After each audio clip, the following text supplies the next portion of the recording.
And also a cybersecurity consultant. And it's an absolute pleasure to be hosting this conference today, which is the second edition of Cyblack Conference. For this year, we have two events. This conference happening today and a virtual innovation showcase happening tomorrow, which is virtual. So if you register for the conference, automatically you're going to get a session link for the virtual innovation showcase. And the exciting thing for me really about this year's conference is the theme, one, and also the fact that we get to spotlight amazing projects from the Black cybersecurity community. We're trying to, encourage more people, more Blacks, very specific, right, to build, right, and that is one avenue for us to do that. This year's theme is cybersecurity, technology, and business collaborating for a secure future. And the theme's idea is simple because we need collaboration, right, in the security space to be able to do good work, right, and to be able to do the things that we do. And that's why we have very interesting speakers that we're looking forward to hearing speak, interesting panel session, and allies, if I can use that word right, who are here today to share experience in their workspace, in their daily lives as a security professional. Before I invite the keynote speaker, can I ask that you just say hello to the person sitting down next to you? Just a hello to the person sitting next to you.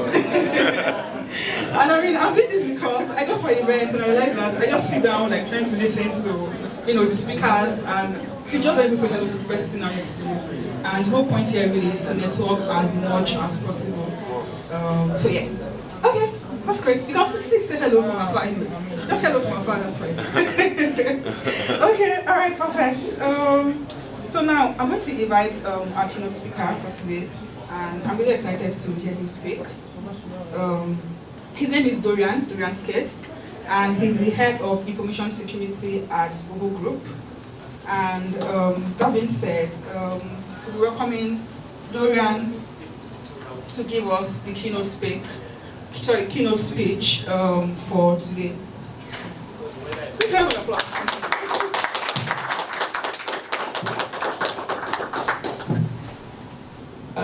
But firstly, good morning everyone, and thank you to Cyblack for having me. Yeah, I hope you find this talk informative, helpful, and without further ado, we'll get into it. So, I'm not narcissistic, by the way, but I just a little bit about me though. So I am Boohoo's group head of InfoSec. I've been there for about 1 year and 2 months now. History prior to that, I'm a former information security consultant, so I spent 1 year at IBM consulting for DWP and GCHQ. In the world of InfoSec, it often seems like defenders, blue teams, information security teams, we're often chasing our tails. Malicious actors are always out there, as we know. They always seem to be one step ahead. And while we chase around and around, dealing with incidents, breaches, we're putting out millions of fires. And yeah, I just thought this GIF kind of formulated that and showed that in the best light. So all the while we're doing all of these things, your exec board and our colleagues, they just don't seem to get it. You start to ask yourself, maybe you're not explaining it correctly, or maybe just the business just doesn't care. And the truth, like most things, is probably somewhere in between those two things. What do we mean in real terms, in terms of the intersection of tech and business? Doesn't this automatically happen in every business? And to an extent, yes, but not in the way that we mean in this unfortunate photo. So, in order for InfoSec to start being a positive game changer for business, I think we have to start trying to do a number of things to, achieve a desirable intersection without crashing. So, firstly, you could look at identifying what technology problems the business currently have and what can InfoSec do to help solve them. So, some examples. Does the business suffer from high levels of business email compromise or phishing incidents? If so, what security control measures can we put in place? What tooling can we put in place to help remediate? What training do we need to deliver to staff and colleagues to make them better equipped at spotting them? Does the business need to maintain a certain level of compliance or a framework in order for it to maintain its current base, its customer base, and to gain maybe a further competitive advantage? Think about the expertise that InfoSec can offer to help achieve that. Number two, making InfoSec a vital part of business resilience, continuity and recovery. So BCP and DR, they're not the most exciting of topics when it comes to security or business in general, and they're certainly not just business or IT disciplines. It involves everyone. Again, the InfoSec function can actively seek out being an integral part of the resilience program and the setup of it. Ensure that the right structures are in place for continuity and recovery plans so that they can be the best and the safest possible. Bang the drum of practice makes perfect. Exercise the plans, work out the kinks, and live the lessons learned. Make sure that InfoSec is an integral part of that journey. And then finally, technology in the supply chain. We're not just talking about third-party risk management, that's a whole subject in itself. While getting right governance and processes in place to perform due diligence on your critical suppliers and vendors, that's always important. But in InfoSec's role, that should be much wider, and we certainly need to start looking much wider. Can you explore with your IT colleagues how your vendors interact with the business from a tech perspective? Extranets, VPNs, SaaS platforms, on-site physical access. All of these methods have InfoSec control implications, and they need to be protected. So are some of your business stakeholders, the ones that you've identified, which vendors do they need in order to function, and how critical they are to the business? And make sure that InfoSec has a valuable role, an active role, in ensuring that your business doesn't fall foul of a cyber attack through a supposedly trusted vendor. I spoke about risk a little bit, but one of the primary opportunities, I think, to start talking the same language as the exec and the wider business, you need to try and put InfoSec part of the wider business risk framework. So all of the major InfoSec decisions that you make in terms of business risk that you're trying to mitigate, and the wider business objectives that you're trying to achieve, you need to start talking the same language with risk. If you're on a different framework, that's also fine, but that needs to feed into how the business perceive risk. So being a blocker, and we want to draw on the enabling idea. Instead of no, how about maybe if we do it this way instead? Language is super important, and how we use it is really important. So if we make a recommendation or decision, be comfortable in explaining why you've made that and link it to the risks that are involved. So cyber being an IT problem. You can't control reporting lines, if your InfoSec or cybersecurity function sits under IT, it is what it is. But you can make it clear in your general approach that InfoSec is a business objective and not just a problem that IT needs to fix. And finally, shift left being a buzz phrase. So I think this is probably the best example of a holistic approach to InfoSec. Because it promotes a shift in focus around pushing InfoSec to the forefront of everything that an organisation does. So it's not just around the software development lifecycle, and making sure that security is involved in the planning and analysis stages of system and app design.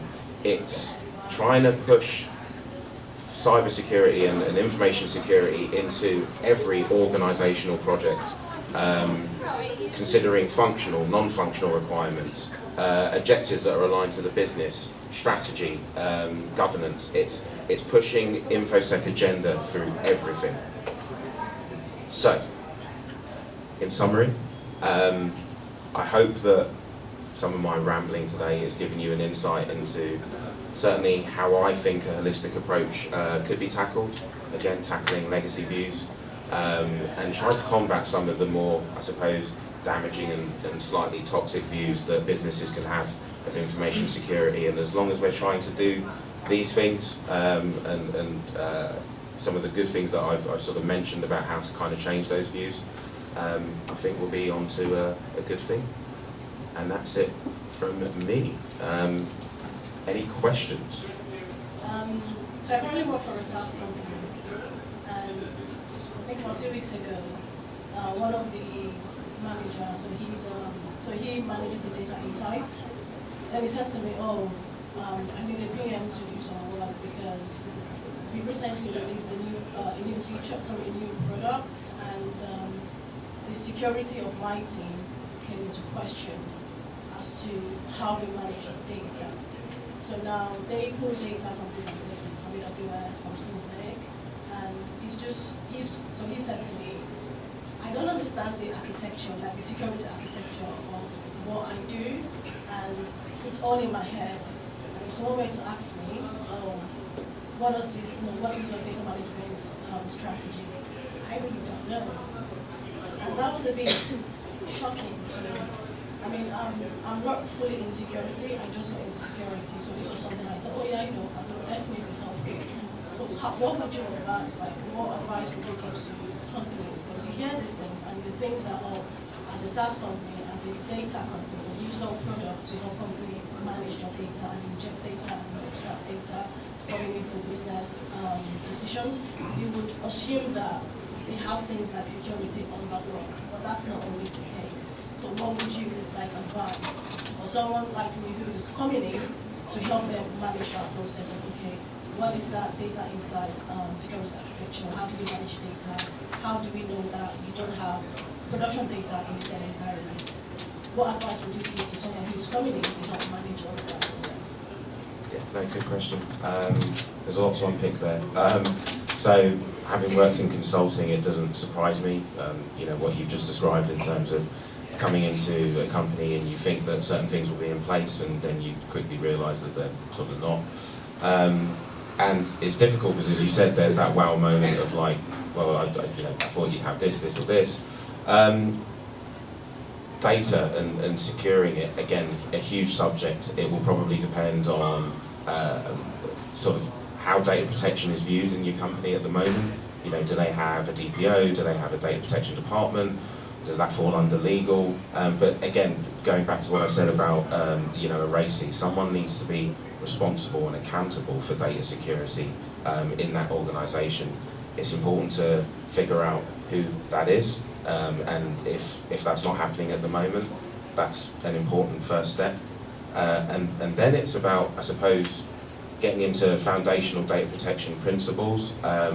Lots of companies don't know where their data is and what that data looks like, so that's really important to map out, data flow diagrams, and just getting a good hold on good data asset management, I think are the first principles, because you can't protect what you don't know about. So you have to identify it, you have to know where it is, you have to know what it is, what the priority, the classification, all of those good things. I think start with those foundational things, and then you can build up to, okay, now we know that, how do we protect it?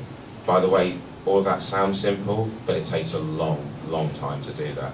It's kind of like hitting the reset button and starting at the beginning. And I think with data, you have to do that. You have to start at the beginning. You kind of can't come in half-cocked and try and do lots of things after. It just won't work. I've seen so many data protection programs fail because they haven't done the foundational principles at the beginning. So that would be That would be my advice. Any other questions? No? Excellent. Well, thanks for having me, and I will catch you a bit later. Thank you. Okay, before we move to the next agenda, we sent out a booklet, I use that word right, to your emails on the activities for today and tomorrow. So you have a list of the speakers, who they are, and what agendas are. So please check your emails so you can have an overview of what we'll be doing today. Without saying so much, I'd like to invite Joanne to take her presentation on the role of security in the advancement of technology. And of course, please, for Joanne.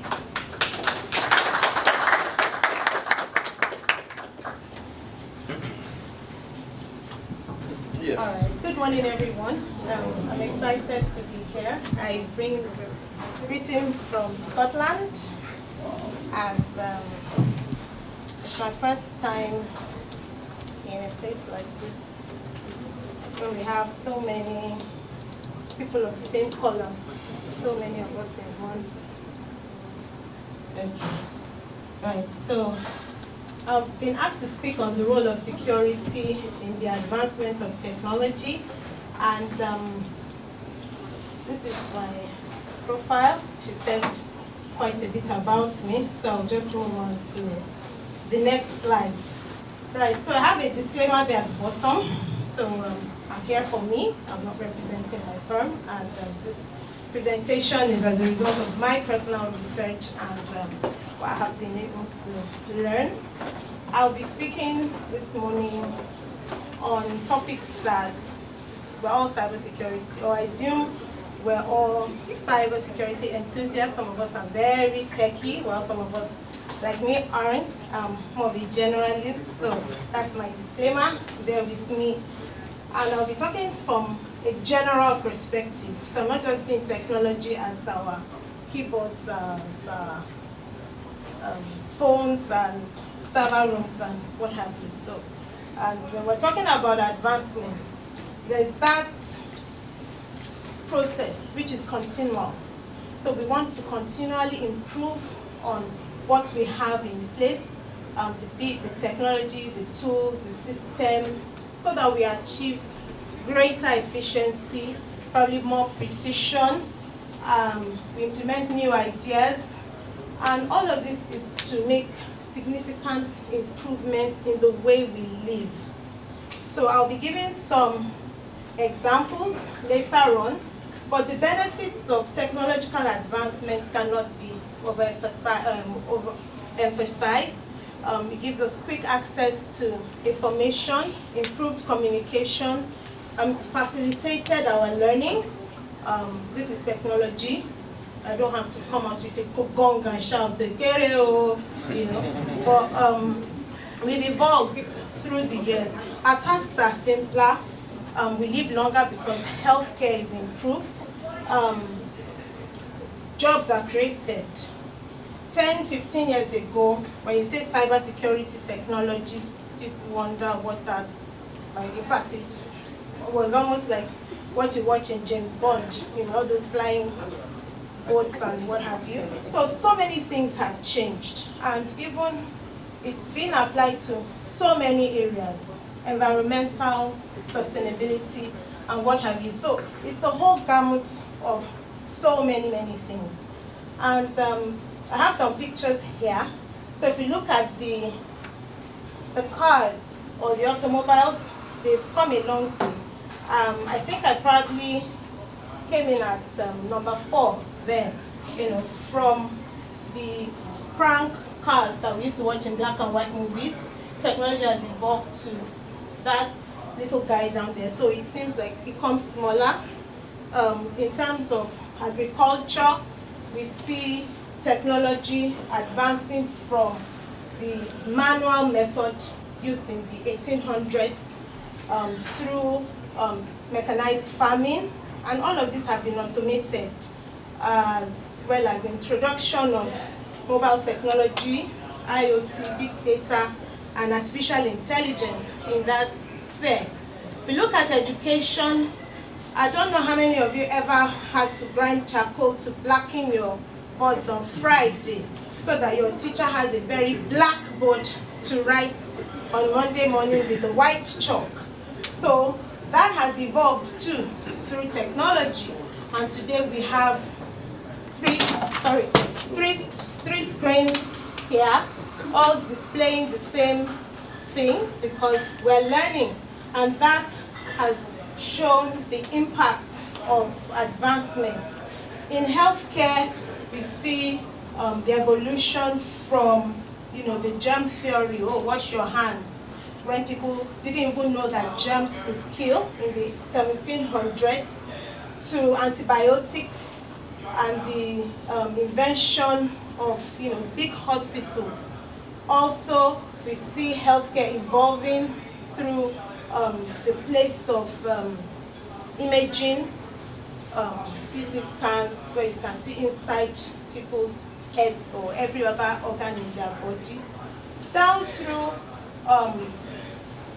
digital wellness that is personalized. So many of us have iPhones, iWatches that track our heartbeats. They tell you how fast or you've walked or how many miles you've walked in the day.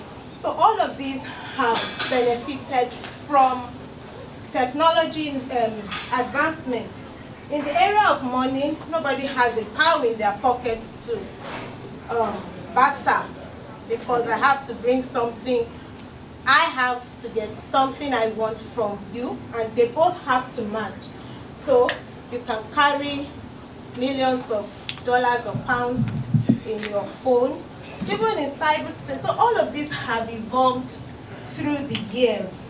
A bit of combination here and there, but you can definitely tell them, know that you would agree with me that we've come a long way. Computers have evolved, and we see a whole room of servers. Now we call them servers, but it wasn't a server, it was just one computer occupying a whole room. Down through the years, I came in at I think number 3, in between number 3 and 4, and then we would secure our computer lab with lock and key. And all of this have come to show us that as technology evolves, there is that need for security to evolve with it. So if we're talking about security, according to the dictionary, simply put, it's just freedom from danger or threat. We want to feel safe. We don't want to feel vulnerable. And for the purposes of this presentation, information security is about preserving the confidentiality, integrity, and availability of information. That's the definition I want to stick with. There are so many other ones out there. I have 1 or 2 here. So we want to be protected against unauthorized access and use of information, especially our electronic data, so that our businesses feel safe. Our information, especially personally identifiable information, are protected.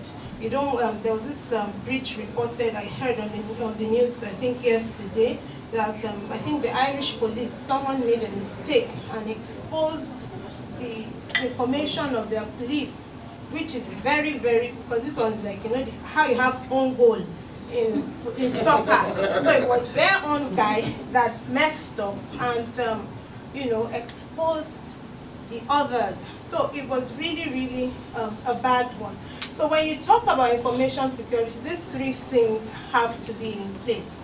So if we're innovating or we're advancing technology, we want to have all of these in mind. There are other properties, authenticity, which, today we have multi-factor authentication, you are who you say you are. Non-repudiation, we want to track your actions directly to you, so you don't deny it.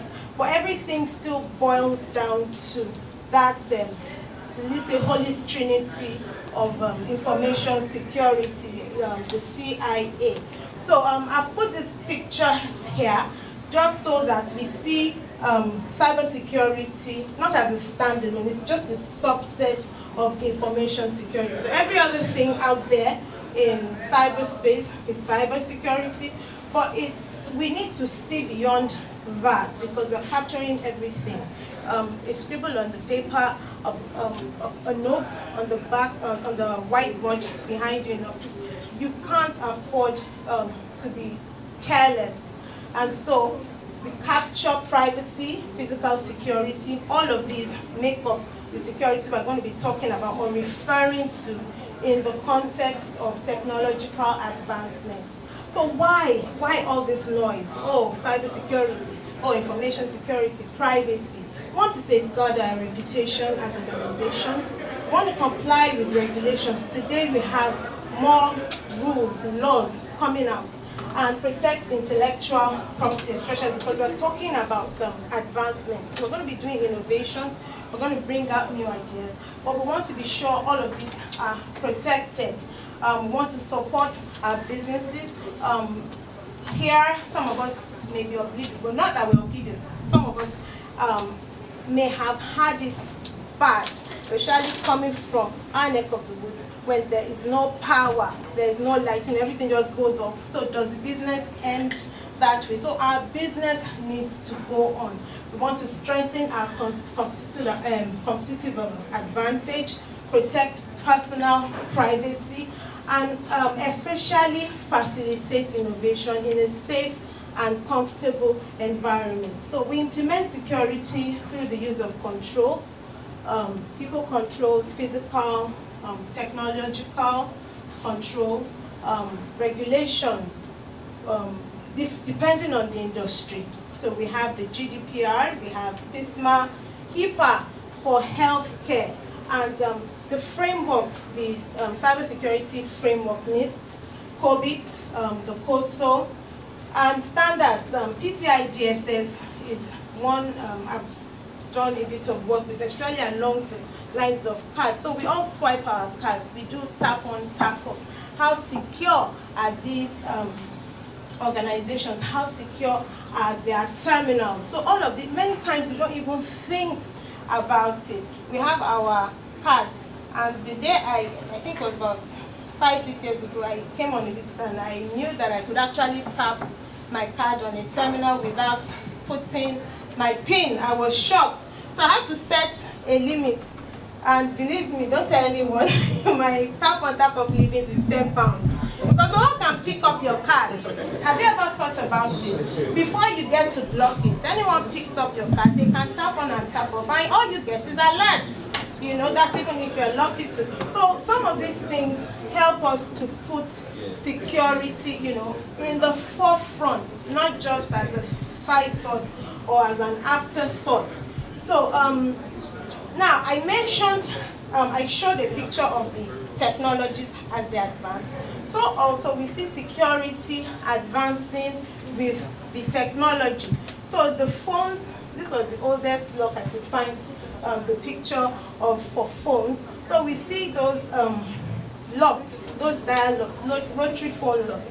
But you see, as technology advances, threats advance, and so security also needs to advance. And so, but you know, there will always be people who will bypass it. So the secret to bypassing this then was to lift the receiver and tap.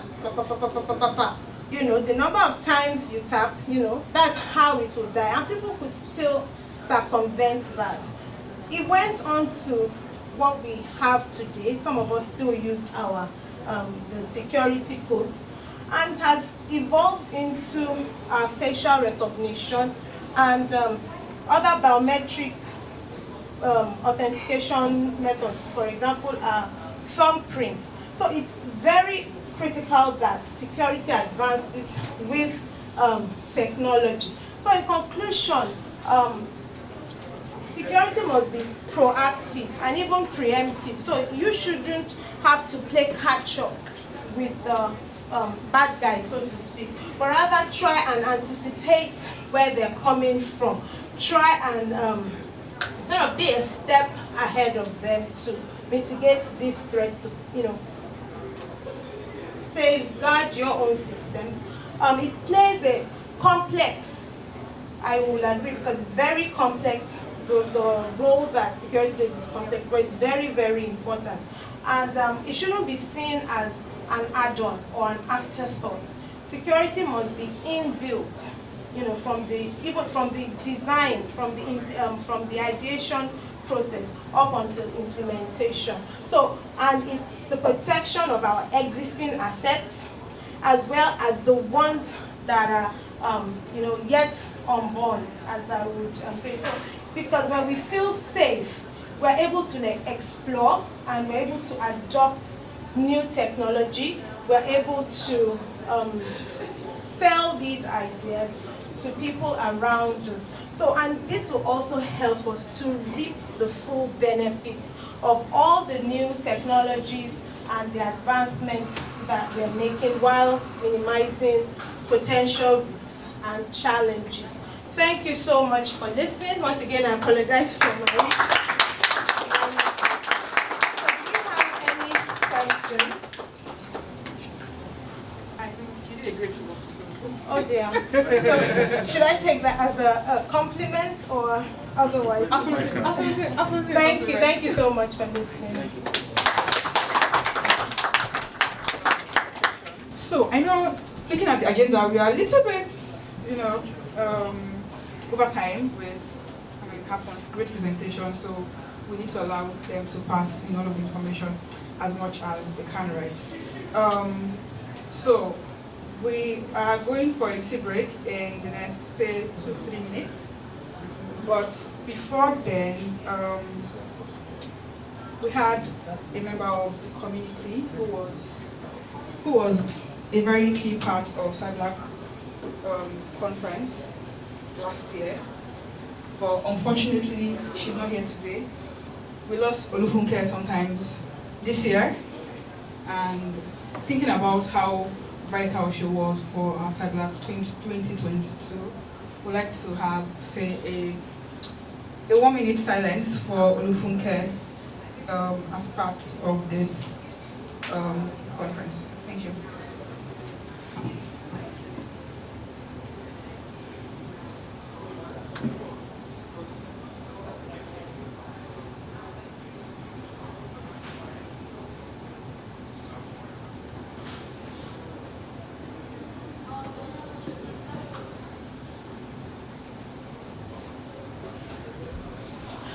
Okay, thanks everyone. And just to give a very brief background about Olufunke. Olufunke was popularly known as Funky, and she was one of our dedicated volunteers for the community, and she was so passionate, about information security and giving back.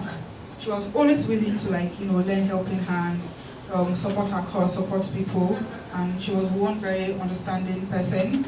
We're very grateful for all of the support we got from Funke while she was with us, her friendship, guidance, and we'll never forget her dedication also to the community, and her very warm personality, really. She was a true inspiration to all of us because she really went all out for the community, and our thoughts and prayers are always with her friends and her family. Keep resting. Thank you. Okay, so now time for tea break.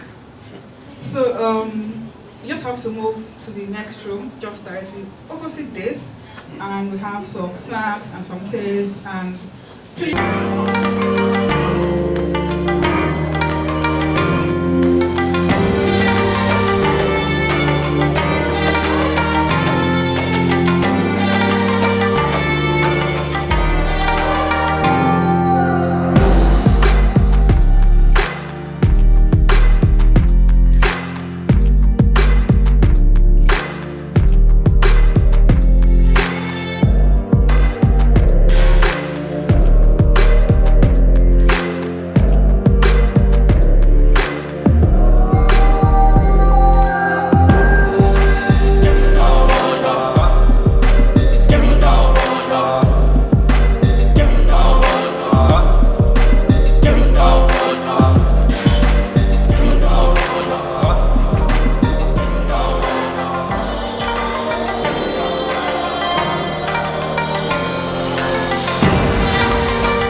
think my mic is on and off here. Go on, please. Yeah, so I think it's quite hard for me to say there's a best practice. There isn't. You need to know your organisation, and you need to know what the business needs. That's the most important part. Where I was, or where I am now, I'm sat in a position where I find it hard to make change because I work under infrastructure. And if security works under infrastructure, it's a failure, because infrastructure looks to try to keep the lights on. They've got to make sure things are constantly working. But us as security professionals, we look to try to find problems, vulnerabilities, risks, and fix those before something actually occurs. So how can we do that when we can never turn the lights off? And that's the battle for me. So you need to know the business. You've got to understand what the business needs and use that as your ability. So when I worked at PZ Cousins, I realised the biggest risk for the business was actually the production line. So all my way of making change was about talking in that business manner, saying, if we don't produce, we don't make money. And it's no longer an IT issue, it's a business issue. And then we use that business issue to be the way of pushing collaboration forward. And it's understanding the business is the most important part for me. Thank you. Very insightful. If we decide to unpack that, it's a whole seminar, understanding the business. All right. Yeah, so just as the speaker just said, the challenge of having different goals and different ideas is in every single organization. IT has their goals, cybersecurity has their goals, even the guys in the production line have their own goals. So having to come together and agree on that goal is one of the major challenges. Goal alignment. Yeah, it's a very, very, very big challenge. And that's not being able to agree on those goals leads to other set of issues. You have where departments that's hiding information from each other. You have where IT see InfoSec as a resistance or an enemy, like in the battlefield. So and vice versa. So yeah, so all that is it's out there, and you know, and the thing is, there are ways to do this, and no system is perfect. But as long as the organization is always looking to improve and accept responsibility and their mistakes, there will always be there will be a goal at the end of the day. Awesome. Yeah, thank you for that perspective, Ashir. Basically, one of the challenges I faced was that I was hired by an organization to assess the. I'm sorry, I don't need this. I was hired by an organization to assess the security systems. The IT staff there could not even trust my intentions. But the irony is that I was paid to do the job, and I'm already there to do it, and they can't give information on willingness, like they don't want to give more information because obviously, like I said, they do not trust my own intentions. So it's like very challenging to be able to penetrate and break through to also assist them in their security extension. Interesting. So that's basically my... Interesting. Before you pass over the mic, interesting challenge there.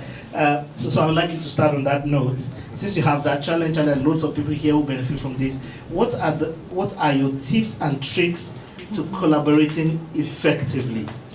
Okay, based on the scenario I've just given right now, I was able to communicate the administrators and the actually it's a healthcare organization, communicated everyone. Then we had we had trainings, like I had to propose for a training where we can all come on a round table to understand our roles and responsibilities.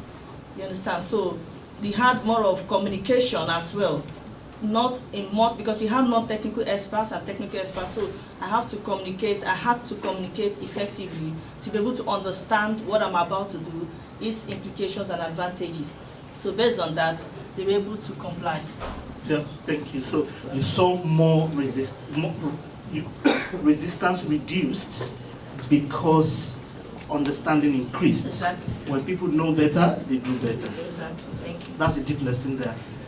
For all cybersecurity professionals, when people know better, they do better. Bashir. Okay, so I've applied this several times, and first one is having regular meetings. And it has helped a lot when you get to meet, IT and InfoSec get to meet regularly and be able to express their challenges. It has helped to bridge a lot of gaps, and also another thing that's also helped is when you talk about sharing information, you can't. There are some people you can add information from, but when you begin to add people like business analysts, project managers, you have to hand over those documents.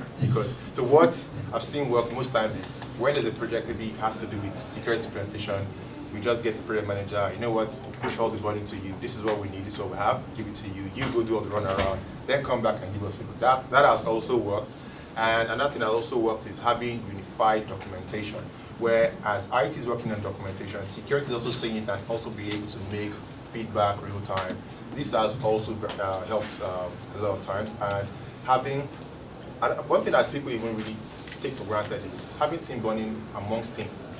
It helps a lot, where you can have a very close relationship with someone. Okay, yes. Because I was talking with a colleague last night, actually working in the same office, and there was something going on, and he didn't know anyone within the network team to reach out to. Yeah. But because we had a close relationship, and he saw me online, he said, okay, I could just ask him. He's my friend. Give me. So he was able to get instant update on what was going on, and he could give his own team an update on what. So that is very, very important. Having a close relationship with the rest of your team, don't alienate yourselves. It helps a lot in solving all these challenges. Thank you for that. I mean, you treat a couple of project managers there, and that's but you're very correct. Yeah. There's just this resistance and this friendship between PMs and BAs, and this resistance in between these two guys to every other person. But the chief way to deal with the project manager is to give him the document and tell him. So I need you to help me coordinate this. He's already on the way doing it for you. It's a nice subliminal psychology way to hit the project manager. Don't resist him. Just say, we need to do these items, and when can it be on the schedule so that it makes your job easier. So the guy is going to help you chase everybody for the same thing that he will have resisted you for. Nice one there. An experienced consultant. Okay, from my side, I think the most important part is bring people on the journey. If you go in and say, I need to make a change, I need to change and bring in a different way to security, people will fight against it, or they'll say, how is it going to affect me? So it's been, as I said before, open and honest with them, bring them on the journey. If you don't bring them on the journey, they'll rebel against you and they'll make it hard for you. So that's the most important part. Now, I'll give you an example of sometimes where you have issues. So, previous company before PZ Cousins I worked for, they had an organisation, the legacy organisation for them was based in Germany. And Germany are very strict regarding their rules and what you must do. And trying to make changes within Germany was always fought back on, because they have a thing called Works Council, which means everything must go through people in the business, not management. It must go through people on the ground. The company I work for had major troubles trying to make those changes. So actually I went out to that company and I spent 4 days with them as they were working, and they asked me a question and they said, did you learn German at school? And I said, no, I didn't learn German at school. So I carried on working, and they were disappearing off every so often trying to find ways to speak German, to say this word that they want to say to me in English. And at the end of the weekend I went out for a drink with them, and as we're going down to the pub, I'm gradually adding more and more German words into the conversation. And at this point they went, you speak German? And it was like, yeah. They said, you lied to me. I said, no, I said, I've never learned it at school. I learned it outside school. But what actually happened then is, because I was friendly with them, and I actually had a laugh and a joke about that, we broke the ice. And we was able to have a conversation. And we was having a conversation in their language. And talking in a way that they understood. Instead of me saying, you must speak English, I spoke in their language. And made it easy for me to communicate with them. And what actually happened then, the rest of the business started coming to me and said, Lee, we need to do something in the office, like you said. We need to do something in the office. Can you speak to those guys? Because you know them better. And as a result, I became that conduit. So instead of being that entity that said no, I became, Lee, here's the guy who's going to help us make change. So the result, it works because I learned their language. If we don't speak their language, or we speak and tell them what we need to do, they're always going to rebel. So learn what they need, learn what we can benefit them, and tell them what we are doing for them, instead of going and saying what they must do for us. Wow. How can IT and InfoSec security teams ensure clear communication and shared understanding of business goals and objectives? You did mention the use of the same terminologies earlier on, the signaling, if you have background in engineering, the use of the same terminologies and all of that. But in addition to what Lee just shared with us, but for example, breaking the ice by going all the way into the actual language and culture of the team, what other things can be done to make those two interesting teams come together? Interestingly, let me say this, how is it that it is InfoSec teams and IT teams that are in this battle? They're actually cousins. They're actually they're actually first cousins. They are brothers of the same. So I mean, how can a CISO and a CIO, I've seen in the boardroom, a CISO and a CIO were neck deep, but because they have complement skills, they could fight each other. In fact, in this case, the CTO was not the guy in the middle and the CMO. And I was there as a GM looking at their mouths. Because they were talking heavy technical stuff, the CIO versus CISO, it was a lot of madness. It was bad. So how can we ensure that this kind of things doesn't happen? You know, over the years, everyone who's been the InfoSec expert started off as IT. Thank you. So it looks kind of domineering where someone from IT comes and says, okay, no, I don't want to do this. And InfoSec guy says, I started off as IT, I know all this. I know what you're talking about. So I know what you're doing. I can do this to myself if you let me just do it.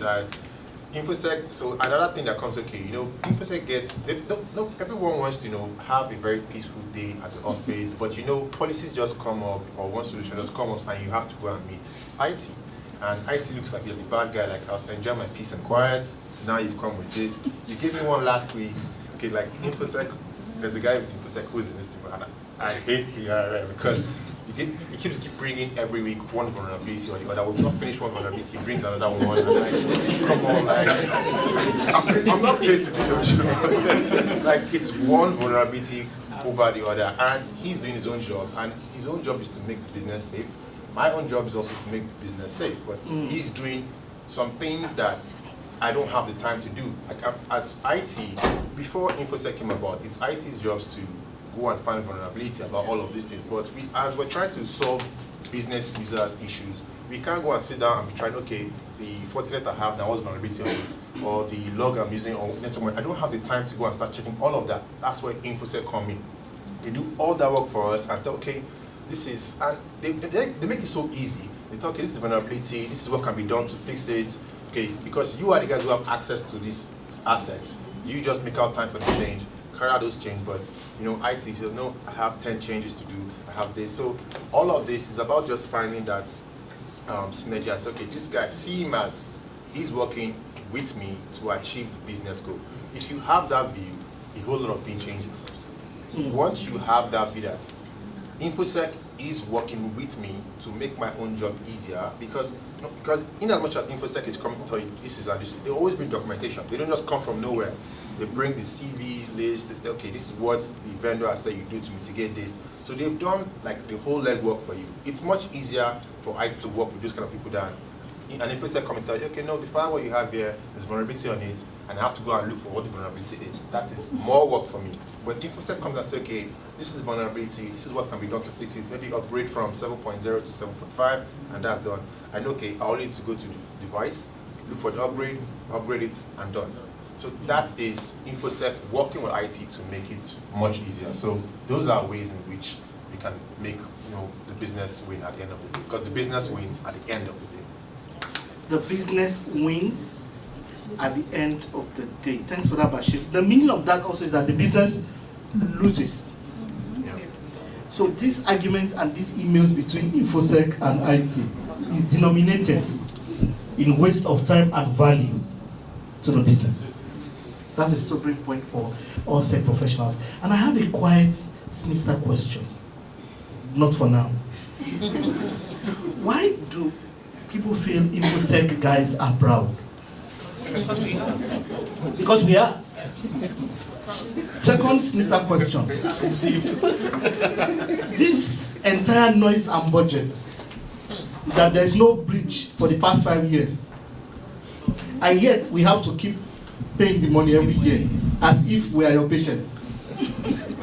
All the other execs don't understand it.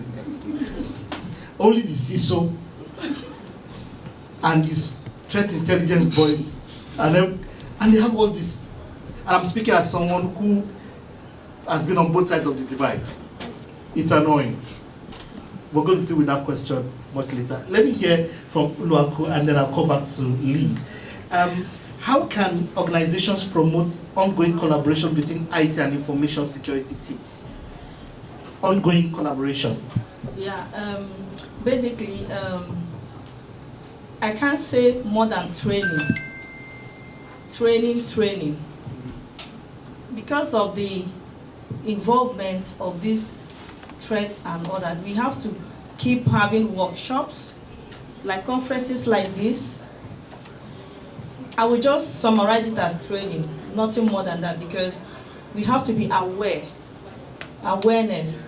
Even sometimes there could be some drillings, some simulations, exercises that could enable both parties, both the IT and the InfoSec, come together and maybe conduct some phishing exercises in an organization to see how much the employees can respond to. To see who clicked and who did not click. Clicks and by that, it can be measured, a level of awareness.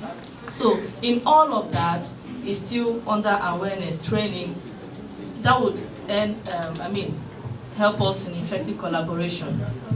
Being open to communication as well. That's very powerful things are what you're saying. I mean, give both InfoSec and IT constant joint opportunities to work together. I mean, once they see how many persons clicked, IT will be like, ooh, 25 clicked here, they're already conversing. Mm-hmm. Just give them work together to go and do it, and then you can, so that's very powerful one. You bypass all the resistance. Yeah, then I know you were leaving your question to the end, but I just have a little bit to put in there. Yeah.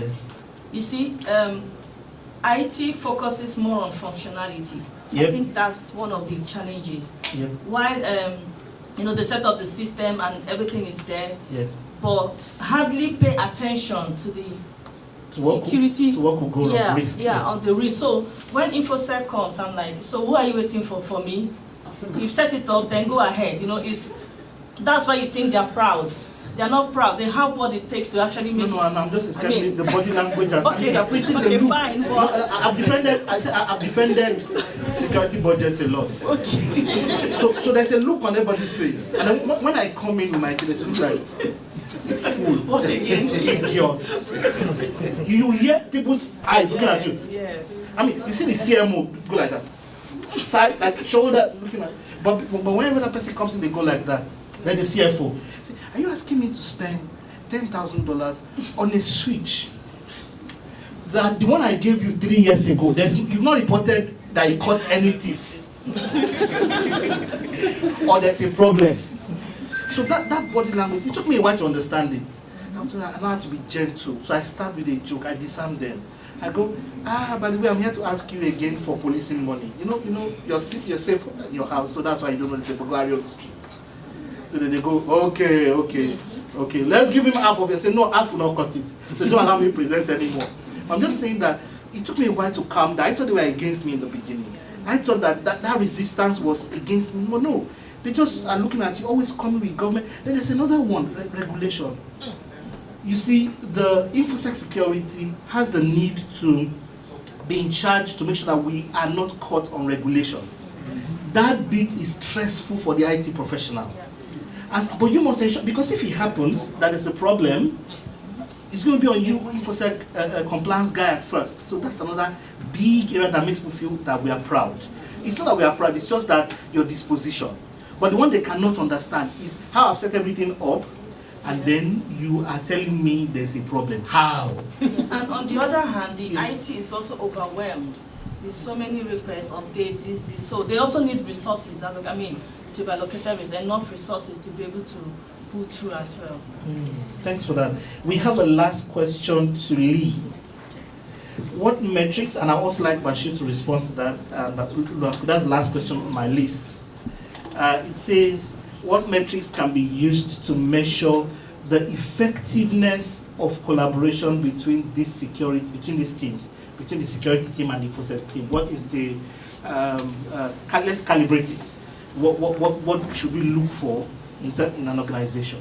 There's a lot of metrics in which you can pick from.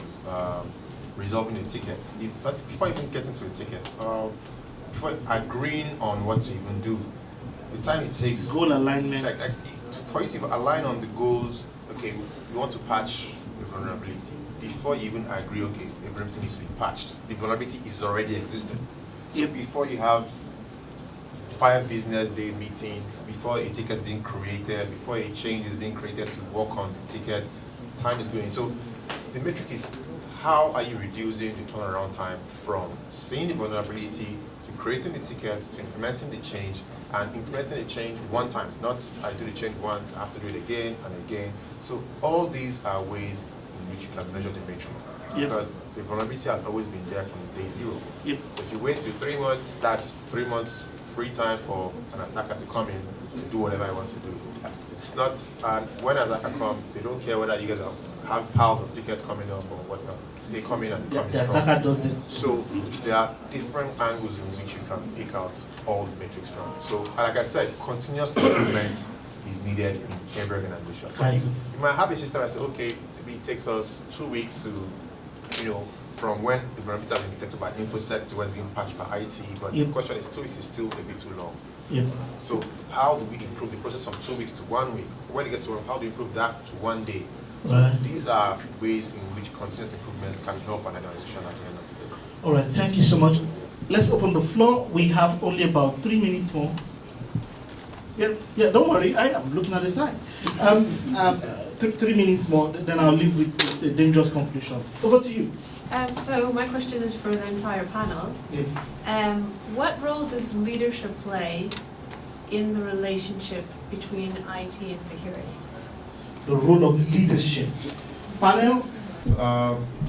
Leadership plays a very, very important role in helping collaboration. And I'll tell you why. In as much as the CTO and the CISO understand the technical jargons and what needs to be done to solve it. But the problem is, ego problem, people problem. This is where leadership comes. Leadership doesn't know technical. They know people, they know finances. That's where they come in. So they solve the people problem, and CTO, CISO solve the technical problem. So 90% of all back and forth with IT and InfoSec is solved by leadership, because they pay the big bucks, they pay your salaries, they say, okay, we know we want to do this, so you guys come to an agreement, you guys can fight afterwards, but solve my problem now. So they solve the problem. Uluaku, you want to comment about that? Yeah, I agree with Bashir, but I think basically the main role they play is also communication, bridging the gap in communication among the employees, the IT, the IS and all that. So I think that's just communication, bridging that gap. Did anybody notice that Uluaku has been on communication, transparency, bringing minds to the table all the time? Thank you for that perspective. All right, I want to leave with some few questions in your mind. Can we have something called over-collaboration? Can we have a context or a culture where collaboration can be counterproductive? Can there be too much collaboration? Can there be an increase in collaboration, competition between IT and InfoSec because you want to test performance, because crime has increased its offense? Can there be threat intelligence input? So you must design based on your context anyway how much is collaboration. What does the collaboration behavioral code mean? What would be anti-collaboration? At what point do you switch from collaboration to competition, and how do you ensure that it's not toxic for the business at the end of the day? These are all seminar topics you can read up on, but our time is far spent. My panelists, amazing people. Thank you. Thank you, everyone. Have a wonderful conference. Thank you.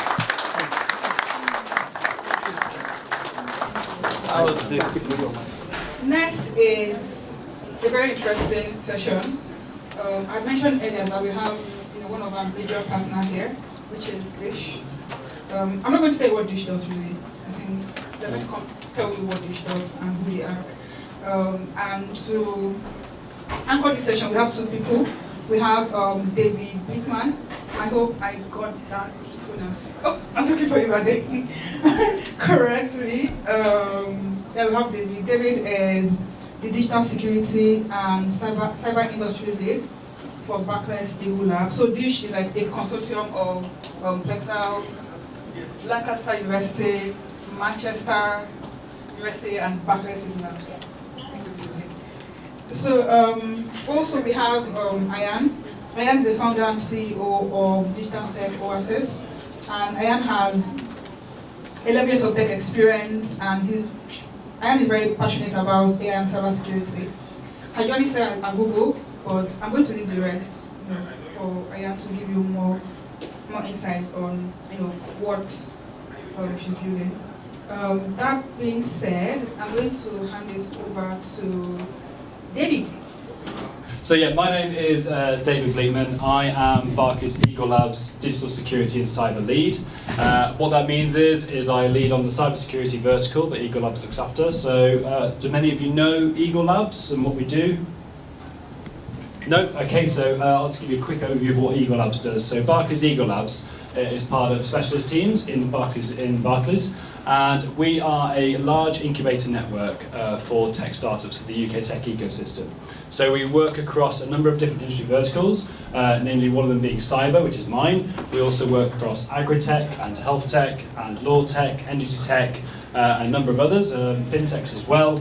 And we provide support to the UK tech ecosystems underneath those sectors, but also generally sector agnostic for other tech businesses as well. We've got about 35 incubator sites across the UK, similar to this one, but this one is the best, I can assure you. I've been to most of them. And what we do is we offer a space for our startups to work and collaborate and to run their business from, and they also then get the wraparound support of Barclays Eagle Labs, and we provide growth programs such as the Black Founder Accelerator, Female Founder, Funding Readiness Program, Scale-Up Program, Product Build-Up Program, pretty much any program you can think of to start a business, and we run it for you.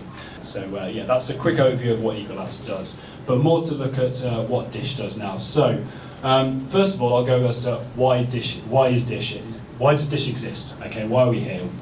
Basically, I'm sure you're aware, Manchester's got quite a thriving cyber ecosystem.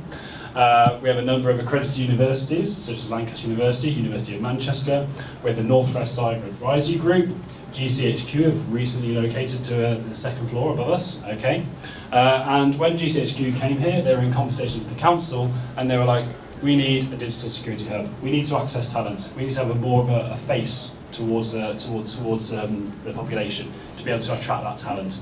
And they wanted a cyber security hub.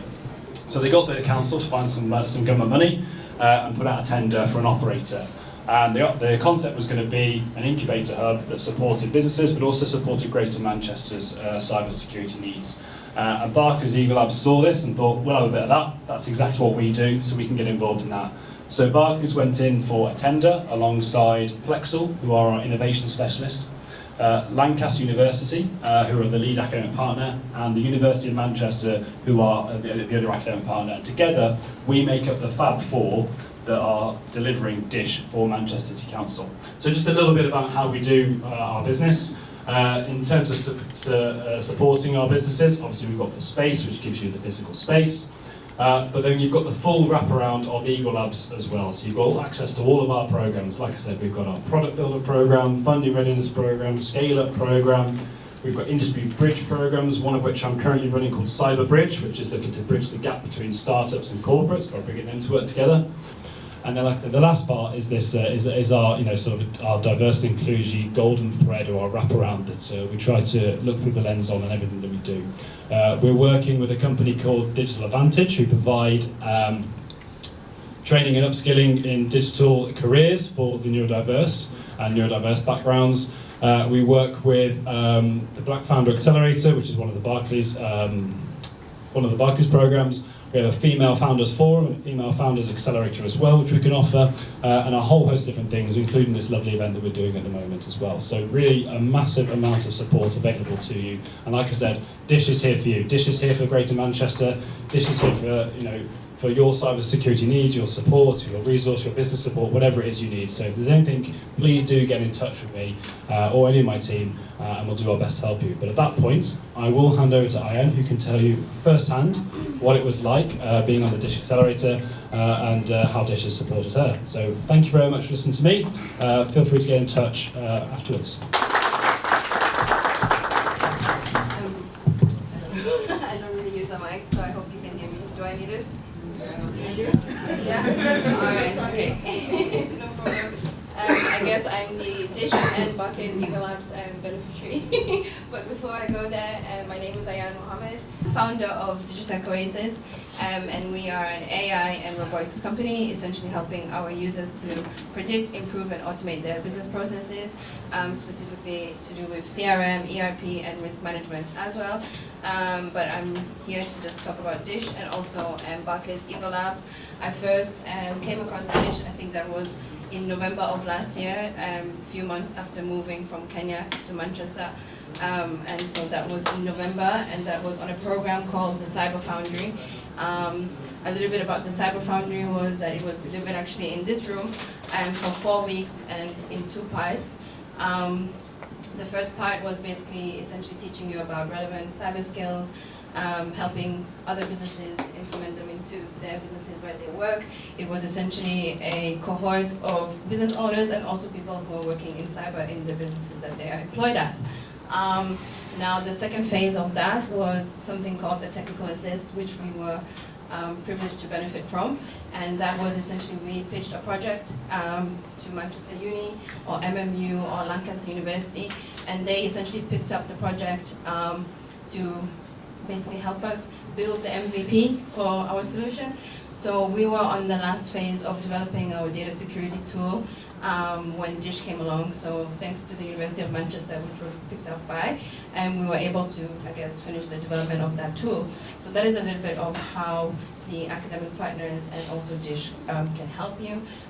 The next time I came across Dish was for the accelerator program, and having had, I guess, a short and sweet 4 weeks at Dish the year before, it was a guaranteed yes, I'm of course not going to apply. So I lodged my application to Dish and Barclays Eagle Labs, and luckily I was accepted and spent 12 weeks with amazing people in Dish. And essentially about that program is that it helps founders at the early stage, like David said, and basically formulate and refine their business. Makes you, I guess, sort of think about certain aspects that you would have never thought of, and also industry connections as well, which was one of the best things about it, and also the community. I think where I came from in Kenya, there wasn't really programs that existed as such. So, of course, being a founder, your journey is somewhat lonely until you find people that are like you or that are building similar things to you. And I will say every single time I walked into Dish since November, I would leave with, I guess, a sense of inspiration or something new to go back and take to my business and implement then and there. So I will say it's thanks to communities like this and new friendships and new community that helps you build your product and your company. And I think that's essentially the important takeaway for this would be position yourself in places with like-minded people that are potentially doing the same thing that you are, or if not, at least you'll be able to benefit from that support that they give you, because you aren't actually alone. There are thousands and hundreds actually of programs that Barclays Eagle Labs can help you with. And it's also not to take away from Barclays Eagle Labs, but it's not only Barclays Eagle Labs that would deliver these programs.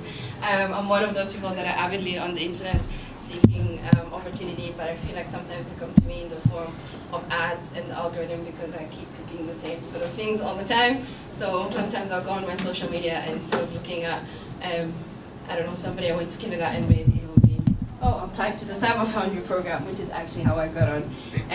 I found it on Instagram. And so that's how I came to know Dish.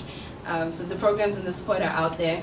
I will just potentially encourage any business owners that are in the room to always just keep an eye out and research and do your best to, I guess, plug yourself in any way that you are able to, because the support is there. So yeah, that's a bit about me. So thank you for having me.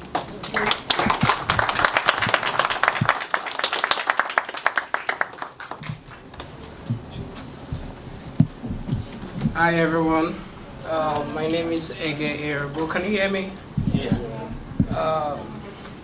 So I would start by saying that I was a bit privileged to have an IT background because although it was a tough journey, but it was way easier for me to transition into cybersecurity than someone who's coming from a different background.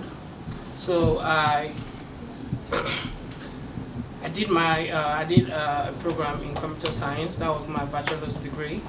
And then at that time, I didn't know what exactly I wanted to do because my program was a bit more theoretically based, and there are like computer science is a really diverse field, so there was a lot of things to do, but I wasn't really sure what I wanted to do until after I graduated, where I started learning how to create software. So I did. I was a self-taught developer. I learned how to code, and then I had a couple of internships as a front-end developer. I would say the biggest challenge that I did have was learning the new concepts in cybersecurity, what CI was all about, how to go through policies, how to do risk assessments, and it was a bit overwhelming at the time because I didn't really, there are like lots and lots of domains in cybersecurity like cloud, threat modeling, GRC and all, so I didn't really know what I was going to do at the end, but meeting Mrs. AK, she really helped me, and that, I think that's where my bias for GRC came in. And I really liked what I was doing at that time, and I would say the takeaway is just to keep on going and do not settle and always do what you like. That's my story. Thank you. Any questions? Okay, thank you. My name is Johnson.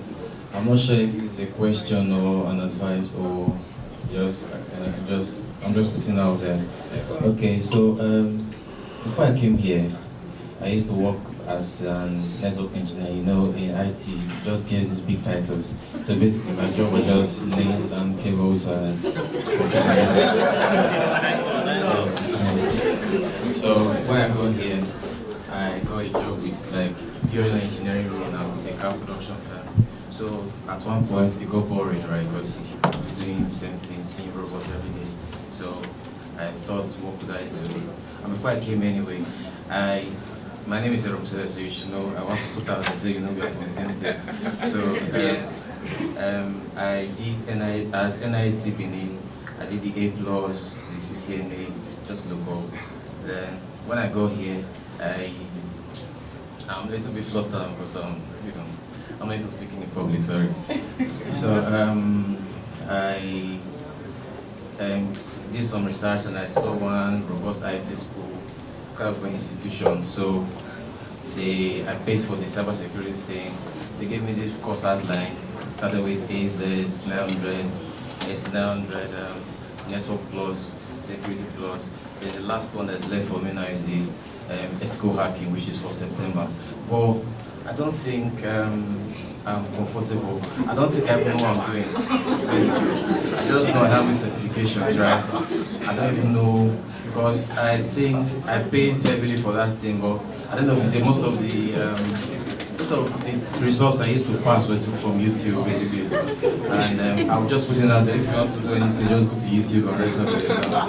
So I think my question is, how do I get my foot into the door? Because I was thinking I could get maybe like an IT support role, but the salary is too far apart from and I have to pay bills, you understand?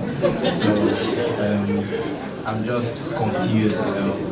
I don't know even if I get a cybersecurity role now, I don't think I know what I'm gonna do there. So I'm just, you know, it's that.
that's a challenge we need to address when we're talking about the recruitment in cybersecurity as well, because what you need to understand, if someone is neurodivergent, they're probably the way they interview is different, so sometimes you can fail at the interview even though you've got the right skills.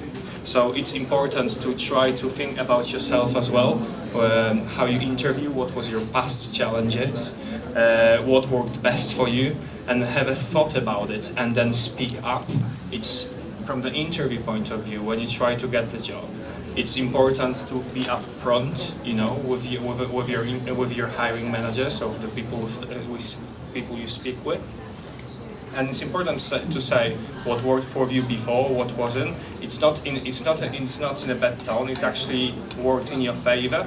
And taking into consideration that there is a lot of buzzwords in cybersecurity. One of these buzzwords is neurodiversity. And when you mention about it, when you start talking about yourself, thinking about yourself, what works for you, and you mention this buzzword, it actually may work in your favor. You know, gives you additional brownie points while you're interviewing. So what's important when you try to get the job in cybersecurity is to touch it on many different points. So you're not only applying for the jobs by sending your CV, you need to remember to adjust your CV to the jobs you're applying to.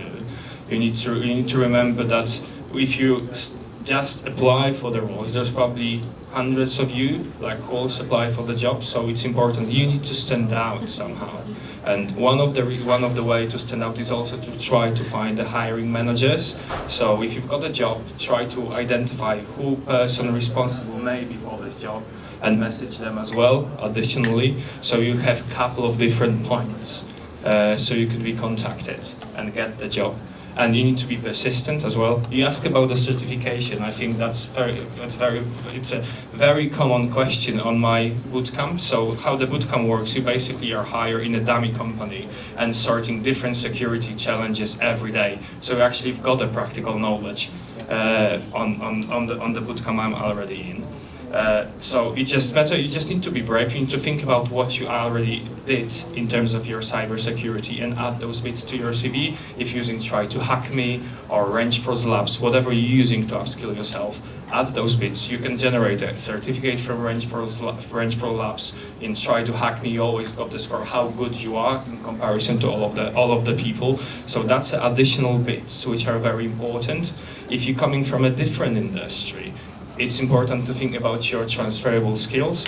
So again, I would recommend the UK Cybersecurity Council website, which gives you like 16 different specialisms. When you can dive a bit more into cybersecurity to understand a bit more, think about your transferable skills, which skills are important to the job you want to take, and map it out, and then put it into your CV.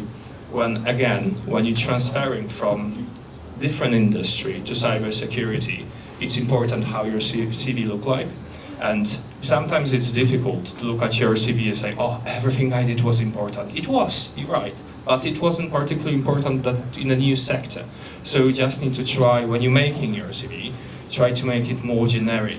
So when you say that you know, dealing with some kind of standards in a different industry, you don't write that you're dealing with the standards particular to this industry. You just write in your CV that you dealt with the standards, or you work with stakeholders. You don't specify it further. That's because you need to show the transferable skill. The transferable skill is that you work with stakeholders before. You work with standards. It doesn't matter that this standards was different. It's just it's just probably a different 30-page, different controls you need to learn, but still is a standard. So people know you worked with this before.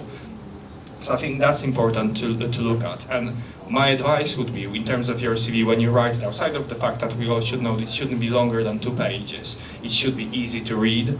So it's not a book. And when I look at CV, it's more pleasant when you've got easy to read CV. So sometimes it's worth to ask a third person to look at your CV and just scrap bits and bobs from your CV on his own and then give it to you to review. That's what I do with someone asks me for help, because it's easier to third person to look at your experience. And this is not really important. I know it's important for you, but it's not important in terms of a transferable skills, or not important that I know you've been working, I don't know, in accountancy, and now you're going to cybersecurity.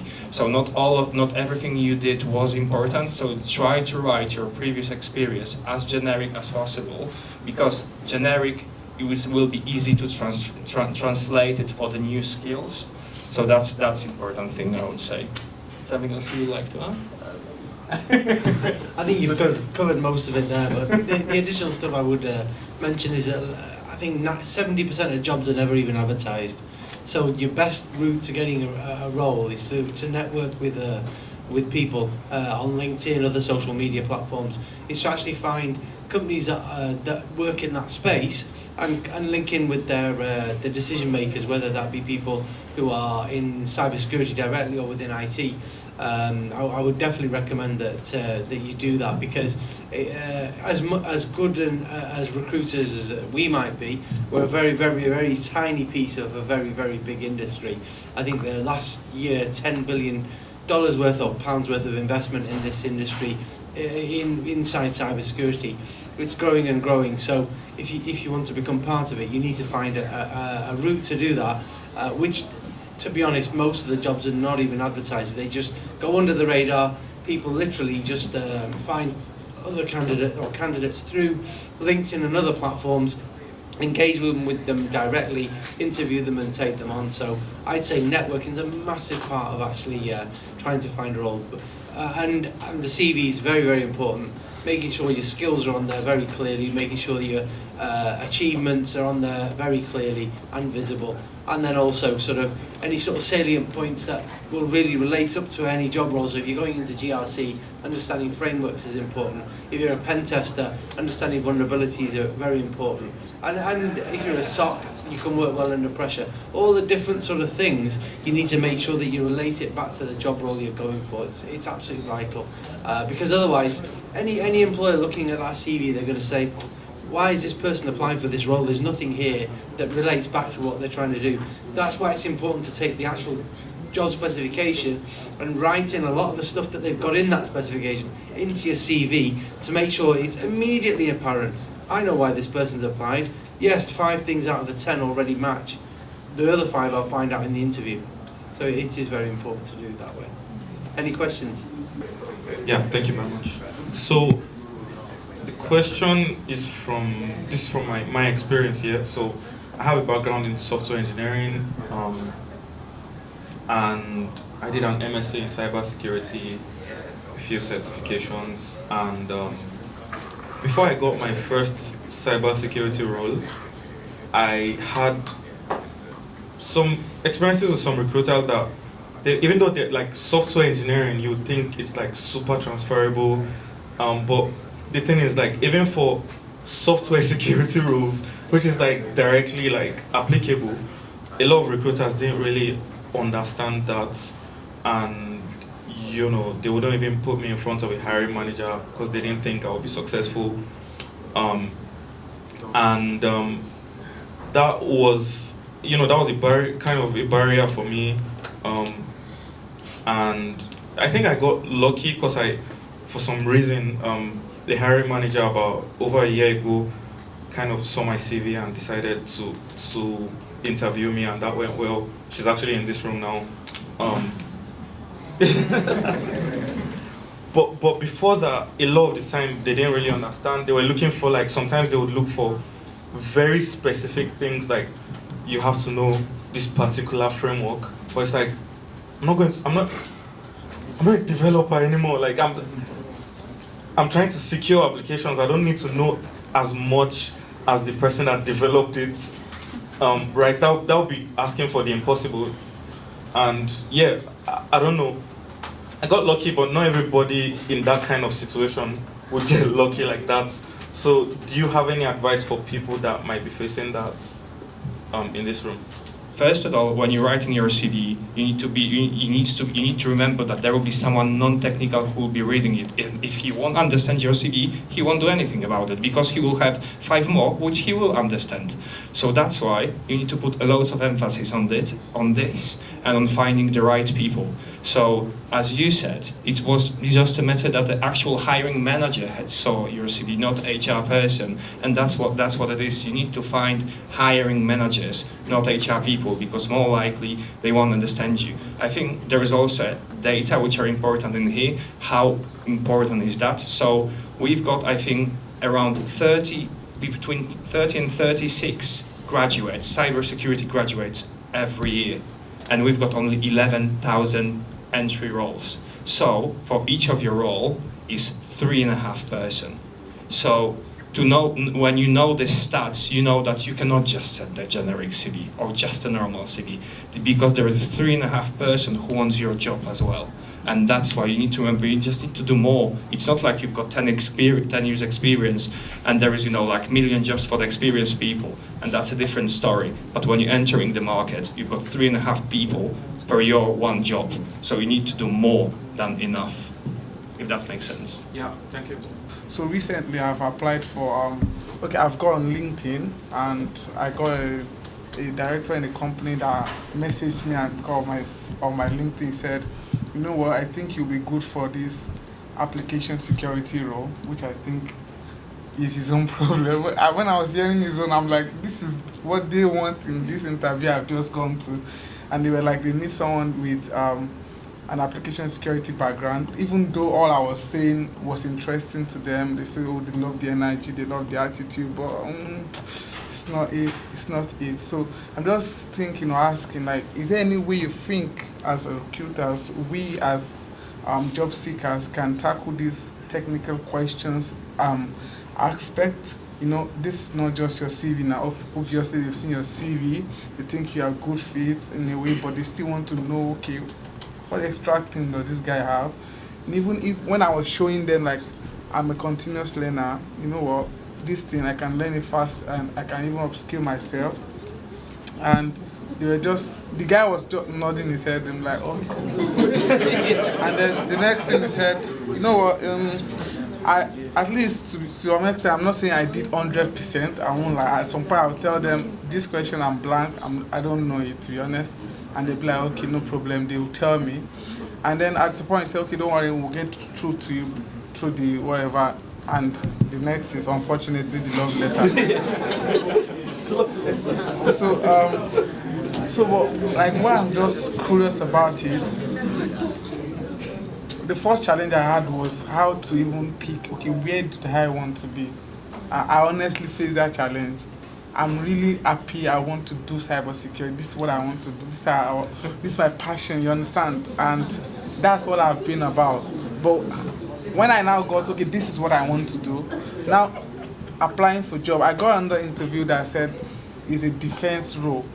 And I'm in cybersecurity, and I'm talking to you, and you're saying, oh, this is more of an operational, you need more of a project. I'm like, what is this guy talking about? And, like, you understand, for me to get to the interview, I think you have something you've seen in me that you feel you wanted. So what went wrong? So I don't know if you can just help us clarify that aspect, so how to fine-tune this thin line they keep talking about, and then so we can at least achieve what we wanted. Thank you. If I wasn't moving on, I'd be taking him on now. He nailed it. And what he did, he was open, honest, and he gave the right answers. There's nothing worse than going into an interview with somebody if they waffle. As I said before, go in, know what you talk about. If you don't know it, just say I don't know it. The biggest mistake people make when you're interviewing, that you try to give an answer for every question. You need to say, I don't know that, I will learn it. Or I've done that previously, I can't answer it now. Don't be worried about it. Just say, I don't know that answer. Because the amount of people fail because you end up trying to make up stuff and you give a different answer. Be honest, say what you know, and people will respect you for it, and they'll have more chance to put you forward. If you waffle, they'll just ignore you. Straight answers and to the point. But I say, Robert, mate, as soon as I get a job, mate, I'll come knocking on your door.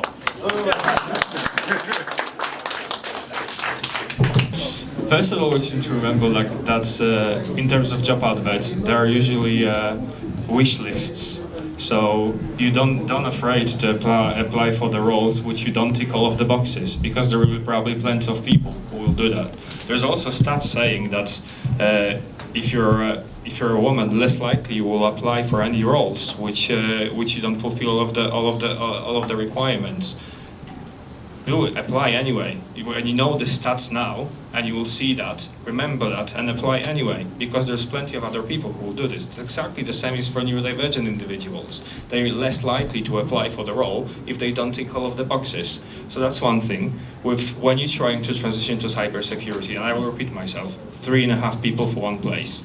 So you need to stand out, and you will hear plenty of times no probably until you will hear yes.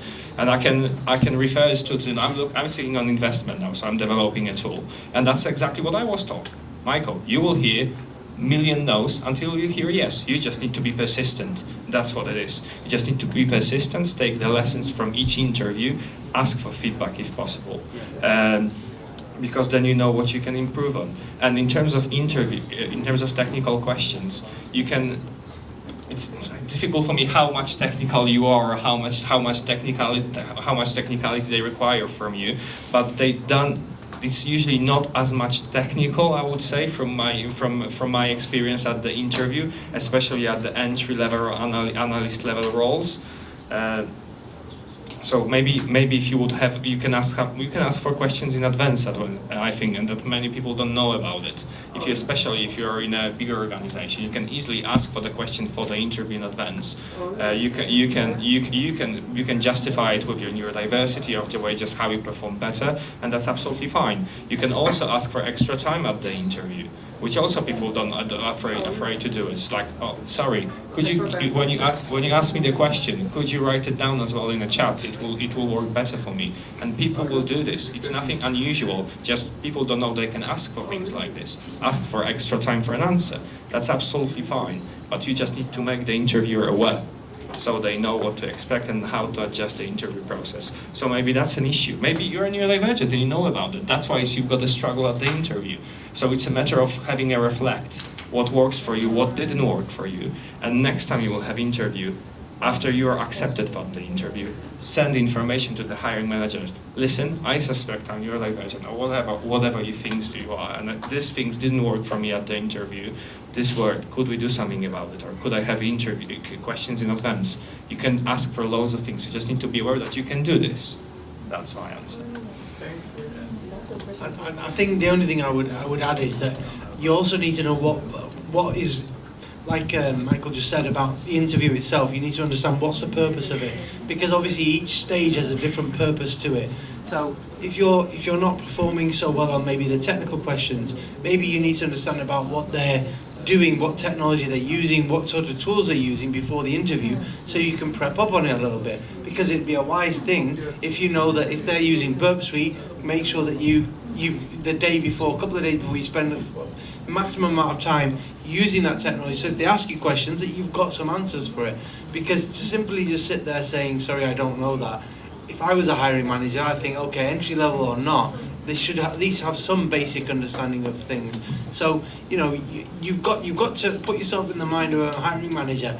They're trying to find certain things in you, without doubt. The cross-transferable skills, if you come from another industry, definitely a big plus. But also they are looking for a certain level of understanding, because they know everybody's happy to train people up, but they need to know that you're at a certain level that they can train up.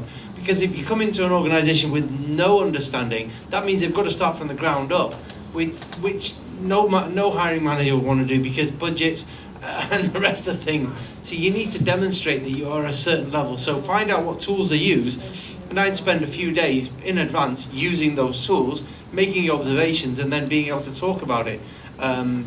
And the other thing to do is, in an interview, have good examples of everything. So if you know it's a HR interview and they're going to ask you about problem solving, collaboration with other teams, if they're going to ask you about different scenarios, have examples written down, so that even if your mind goes blank, you can then turn around and look at the paper and say, oh yeah, I remember that project I worked on, I did that. Yeah, of course, yeah, and you can show them. The other thing it shows is you've actually done some research before doing the interview. Which hiring manager won't be impressed? I mean, honestly, at the end of the day, one of the things you've got to remember is that there's lots of different ways to impress a hiring manager. It's not just about what you say, but also if you show them that you prepared for the interview, you've got either an iPad there with all the information on, or you've got some pieces of paper which you've written on, which you've got your projects that you've worked on, your experiences. They're going to say, this person's come in prepared. And that's what they want to see. So that's one of my other tips I'd say. Make sure you're fully prepared for an interview and you know what the interview purpose is. If it's HR interviewing you, they're not going to be asking you technical questions. But if it's the actual hiring manager, the head of information security, he is going to ask you technical questions. And if it's a technical...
startups that have security baked in from the start.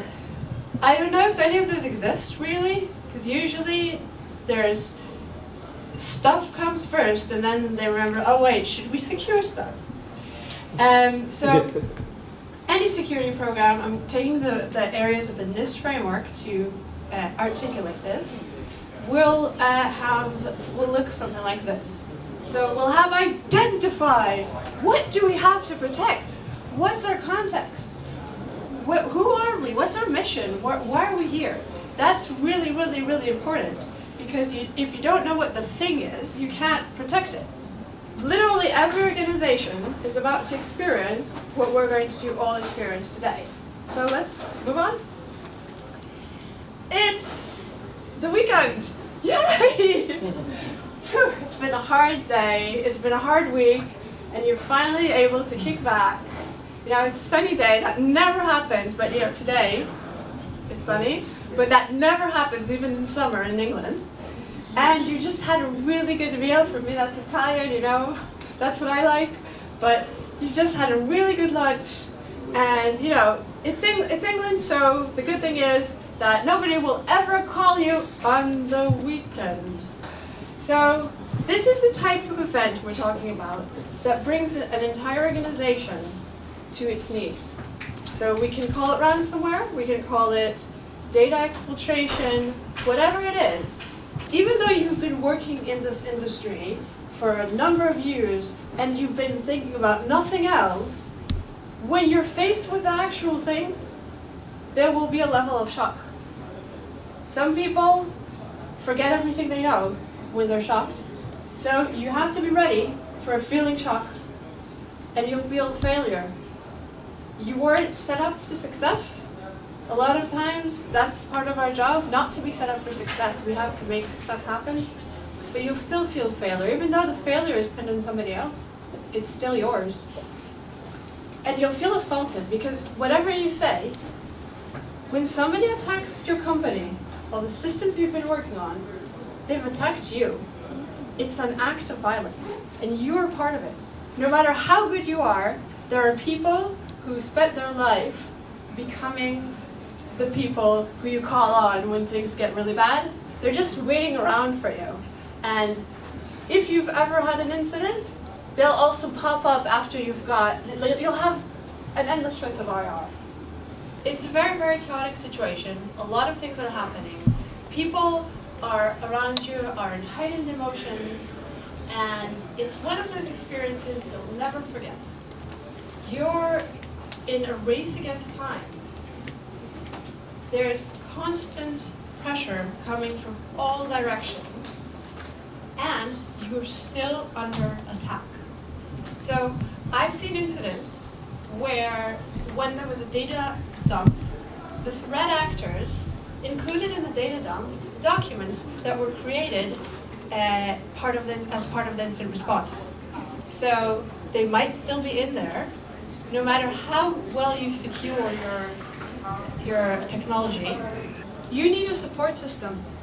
So there will be a lot of people who can't work during an incident because their work was in the computer and they can't even turn it on their laptop, so they're just sitting around twiddling their phones.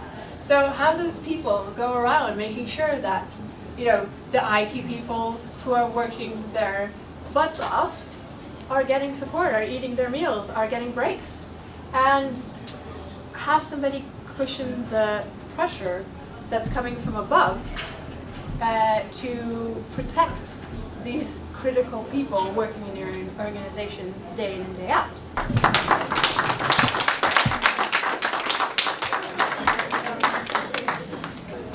So, for this next session, it's a 15-minute session, and really the whole idea is to talk about Cyblack, right?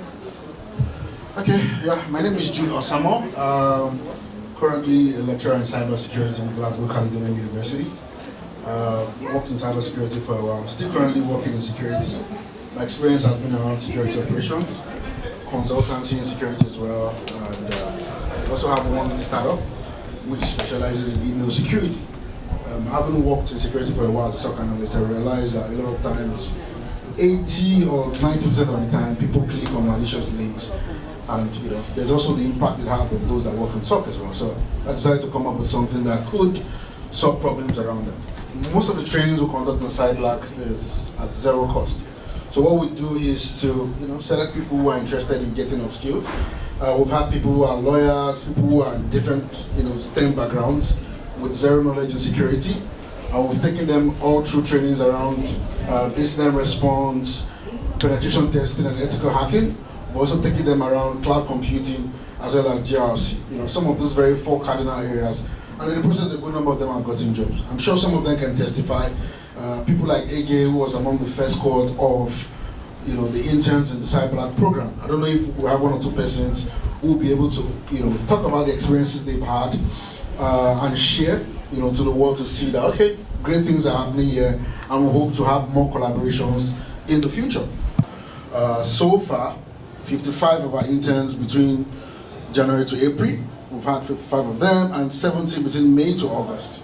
You know, all getting enhanced and getting the opportunity to, you know, upskill within the cybersecurity landscape. Now, there's also that dilemma of people not having that clear gap on the area they want to specialize. You know, one of the advantages of the internship program is that it kind of gives you that blueprint to know what area you want to really delve into. I mean, I had a lot of questions during the recruiter session where people were having certifications and there were no clear roadmaps. You know, the internship is there to give you that direction. Okay, do I really want to do security operations? Oh, maybe cloud is my thing. Oh, maybe GRC is my thing. All those things are what the internship opportunities would help you actualize. And then we're hoping to get more collaboration from stakeholders like yourself. Okay, I know we have more people who will talk. So far, out of all the interns we have over 47 of them have currently secured roles right now within the cybersecurity industry. We've had over 59 interview preparations so far.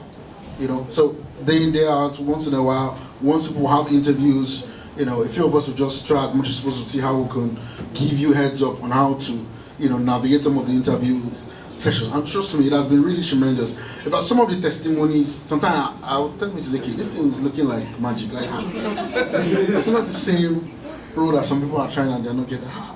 And if you see the testimonies, they're quite mind-blowing, to be honest. And that's why I'm really proud of the Cyblack team. And, you know, it's going to get bigger from, you know, now henceforth.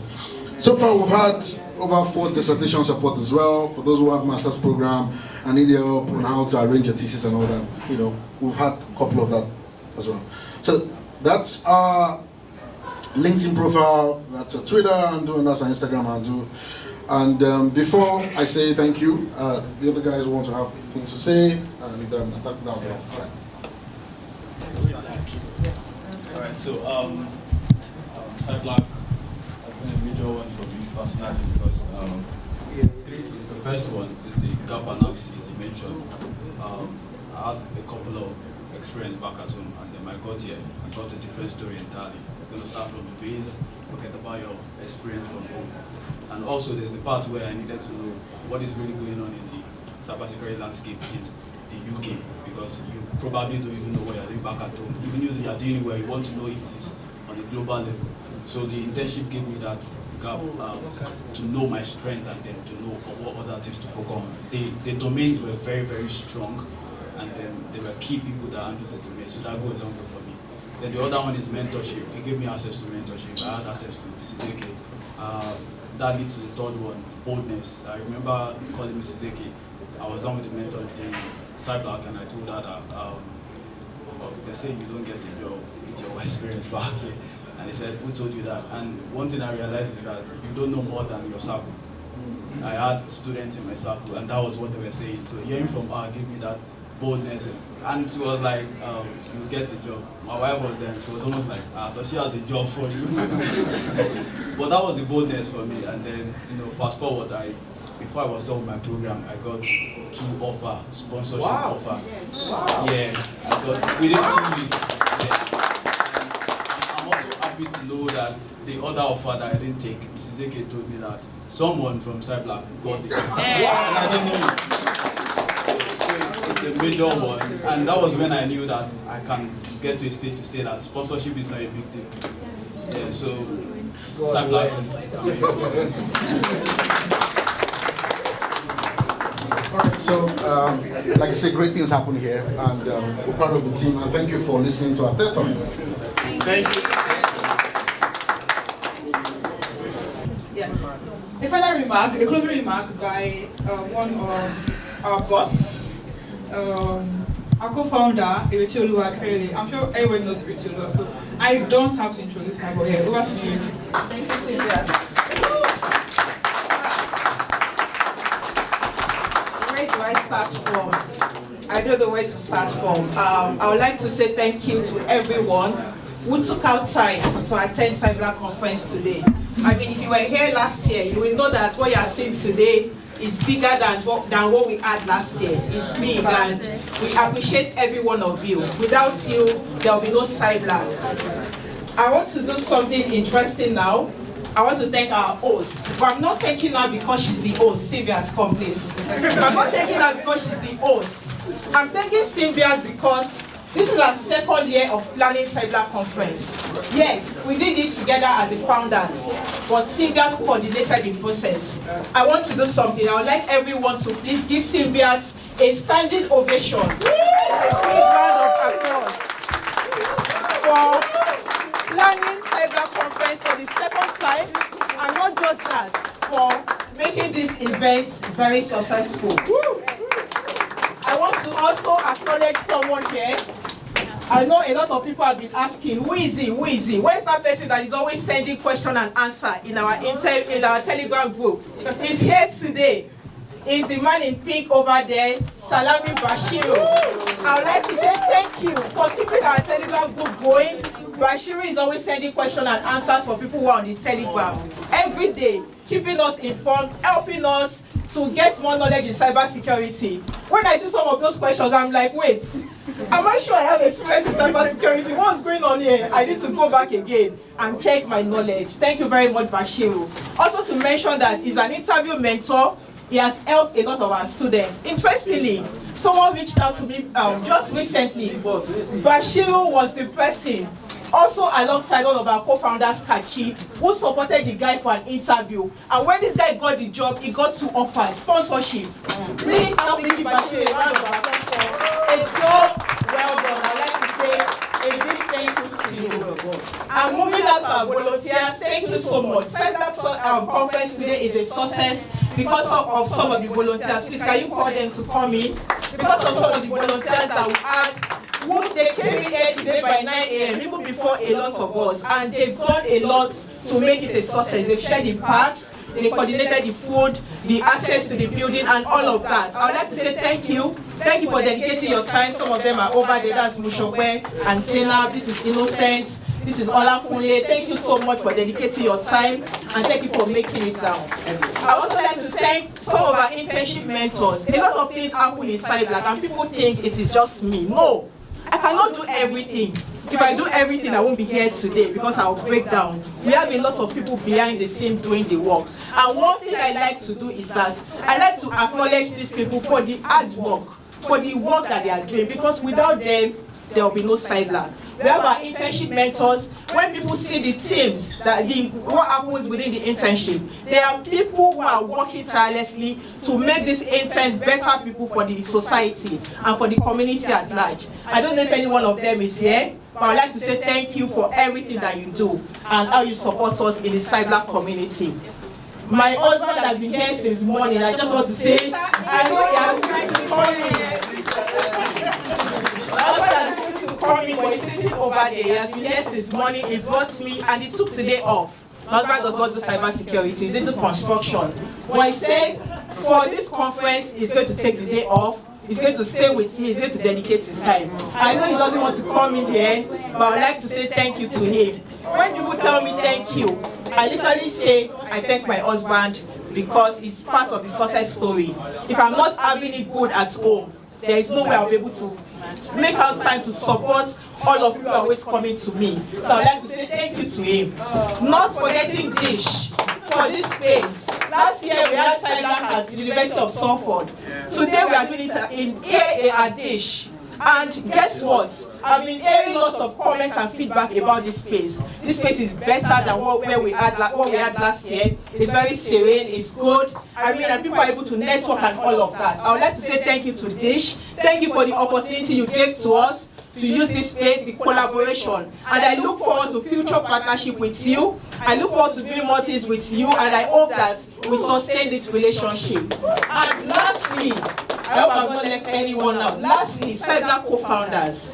I had the idea, but if I didn't have the people to support this idea, there will be no Cyblack today. So I want to say thank you to Cyblack co-founders. 5 of us are here today, but Dr. Jude has had to catch his train back, so he has gone. I would like to say thank you to Aliyu, Omotola, Symbiat, and also myself, representing Cyblack co-founders today. Also, not forgetting 2 of them who can make it to the conference, but put in the work, Kachi and Febi. I would like to acknowledge them too for the effort that we have all put into this. And I'm telling you guys, this is just the beginning for Cyblack. When it started, it was just an idea. I didn't even envision a conference when we started Cyblack. But I can tell you guys that in the UK, Cyblack will revise policies. Cyblack will make decisions. Cyblack will go to places that what I see as a vision when I started Cyblack was in 10-15 years time, some of the people in this room will be making decisions here in the United Kingdom, and you will be there as the hiring manager deciding who to hire or who not to hire. That is the dream for Cyblack, and I know that a lot of you have keyed into this vision, and it's going to happen. I've thanked everyone, but I like to say that I'm backed up by the Almighty God. I'm a Christian and I believe in God. I believe that everything that I've achieved in my life, I owe it back to my Maker. So just to say that I thank God, the giver of life. The strength to do all of this, and I pray that the wisdom, the knowledge will continue to, I'll continue to get that, to get Cyblack to where we want it to get to. And that is all for my vote of thanks. Thank you.